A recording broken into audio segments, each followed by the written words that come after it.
Since last November's election, the lives of American Muslims and of all Americans have changed. Our nation and its commitment to equality and equal justice has been tested by the rise of hate. Jews will not replace us! But you also had people that were very fine people on both sides. Jews will not replace us! Our nation has been tested by white supremacy and Islamophobia being used as a basis for policy making. Heimbach says the president has been an inspiration. He's opened up a door. His movement has opened up a door, but it's up to us to take the initiative. He's a reflection of the excitement that Mr. Trump has engendered in the white supremacist movement. We have witnessed an unprecedented spike in hate incidents targeting American Muslims and their institutions. More than 500% surge of anti-Muslim hate crimes across the country over the past few years. A 25-year-old man is facing arson and hate crime charges for allegedly burning a mosque in Victoria. We've seen a tremendous, unprecedented spike in anti-Muslim and anti-minority and anti-immigrant incidents. Hate crimes against Muslims in the United States went up 57% from 2015 to 2016. In a groundbreaking legal victory, a federal judge allowed a CAIR lawsuit challenging the constitutionality of the terror watch list to move forward. CAIR's lawsuit is the broadest ever challenge to the watch list. This victory could lead to legal precedent protecting the rights of American Muslims and all Americans for generations to come.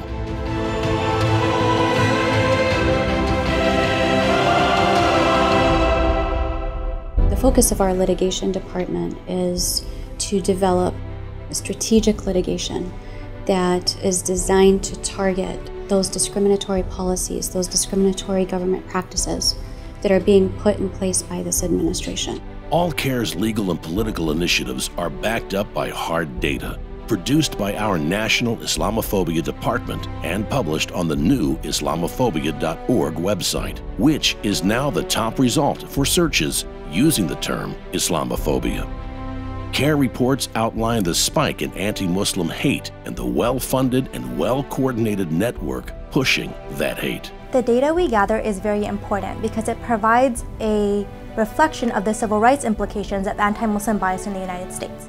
The data also backs up our assertion that Islamophobia is a problem and that it affects people's lives directly and intimately every day. The research that CAIR's Counter-Islamophobia Department provides gives people an understanding that what we're talking about is not just being made up, that there are real numbers and, more importantly, real human beings behind the incidents we're talking about. CAIR's timely and professional reports are being used by state, national, and international media outlets to highlight the growing Islamophobia targeting American Muslims, Muslim youth, mosques, and Islamic institutions. CAIR scored a significant civil rights victory with the return of a Utah imam who had been barred from his home in the United States after being placed on the no-fly list while traveling overseas. Where's family? Family's over there. Family's over there. Can someone bring his family over? CAIR is also helping the hundreds of thousands of travelers who face so-called secondary screening based on racial and religious profiling. Religious profiling is everywhere, unfortunately. It's in our schools, it's when we travel through airports, it's when we cross the border, and it's important to understand that the challenge of religious profiling against Muslims is a generational challenge that will take us many years to overcome. This incident has been devastating for Muslims in the Big Bend and Panhandle, but they say they're incredibly grateful for those who stepped in to help. Their actions were brave and selfless and should serve as an example to us all. They are heroes. This year in Oregon, we saw 3 brave Americans defending a Muslim teen and her friend from an attacker spewing hate, with 2 of the defenders sacrificing their lives in the process. As the need for CAIR's work grows, so does our network of chapters nationwide. In 2017, CAIR chapters and offices were launched in Oregon, West Virginia, Colorado, Kentucky, and Texas. 2017 saw the launch of a CAIR app designed to let American Muslims and members of other minority groups learn about their rights and report bias incidents. We also saw brave public officials taking a stand, all the way to the Supreme Court, against discriminatory policies like the Muslim ban.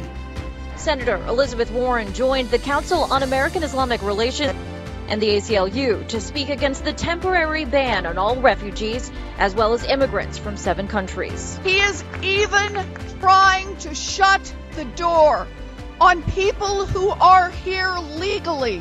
Growing bigotry has propelled American Muslims and others to the front lines in defense of the Constitution and religious freedom. Since the election of Donald Trump, there has been an outpouring of support for American Muslims. Within 24 hours, we were able to turn out some 20,000 people in Boston for a rally against the Muslim ban. This just shows the tremendous support that the American Muslim community has. When the hate group Act for America staged anti-Muslim rallies around the country, CAIR chapters nationwide helped stage counter-protests that outnumber the Islamophobes and their white supremacist and anti-government allies almost 10 to 1. CAIR and the Muslim community used to be isolated in their fight against anti-Muslim discrimination. But today the landscape is quite different. We're not alone in the fight for justice. And other minorities also are not alone in the fight for justice. The American Muslim community is part and parcel of a broader coalition that fights for equal justice for all. And this is the beauty of the American experience. Hundreds of Muslim leaders and activists took part in the CAIR-coordinated U.S. Council of Muslim Organizations National Day on the Hill in Washington. CAIR helped the community score political victories, like the rejection of a congressional amendment introduced by an Arizona representative that would have stigmatized Islamic beliefs. If you select out one religion for particular scrutiny, to scrutinize their doctrine, to declare the government what's orthodox and unorthodox, and to identify teachers of it, you have simply abridged the free exercise of that religion. We had a major victory in defeating Trump-Frank's anti-Islam bill that would have whitelisted and blacklisted Muslim ideology and religious leaders. We worked with our allies in Congress to split 27 Republicans to stand for religious freedom and against this terrible discriminatory act. The government affairs work that CAIR National does is critical to helping the Muslim community know how to be civically engaged. It is critical because it ensures that representatives and senators advance policies that help uplift the Muslim communities. CAIR's proactive political mobilization helped defeat or deter anti-Islam bills introduced in state legislatures around the country. Also at the state level, thousands of community members and interfaith supporters took part in Capitol Day events sponsored by CAIR chapters.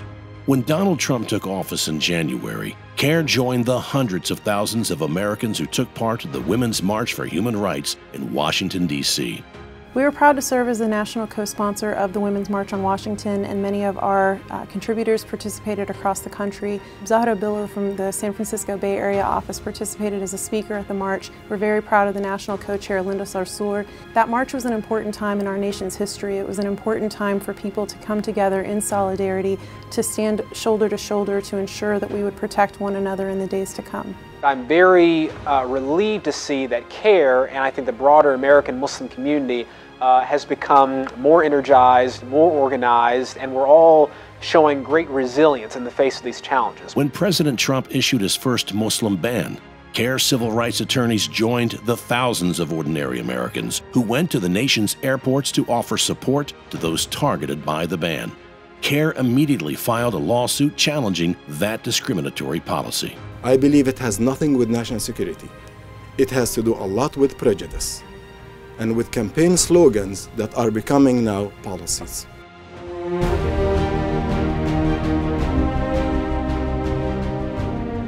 Thousands of Americans of all faiths and backgrounds said, "Register me first," in response to a CAIR website challenging a proposed Muslim registry. As an indication of CAIR's growing prominence, a study by an independent media monitoring service showed that over the past year, CAIR's civil rights and advocacy work was mentioned in more than 90,000 news articles, with a potential audience of more than 15 billion over that period, and with an advertising value of more than $140 million. With increased prominence comes increased responsibility. Over the past year, CAIR has dealt with almost 5,000 civil rights cases. CAIR has stepped up operations nationwide. In response to this new challenge, we've added the resources and staff necessary to keep up with the community's needs. And with this breakthrough in visibility on the national stage, CAIR has experienced unprecedented support from all segments of American society and is building coalitions with other communities to strengthen the challenge to rising bigotry. This is an opportunity for Muslims to join with all of the rest of the Americans who have been disenfranchised. And I think really the outpouring of people of good principles, this is really amazing. I mean, I feel really proud again to be an American. This has been an historic time in our nation's history and in that of the American Muslim community. We ask you to join us in making a better future for our families, our community, and our country. Freedom does not defend itself. It needs someone like you and CAIR to work together to secure the future of freedom for American Muslims and everyone in this country.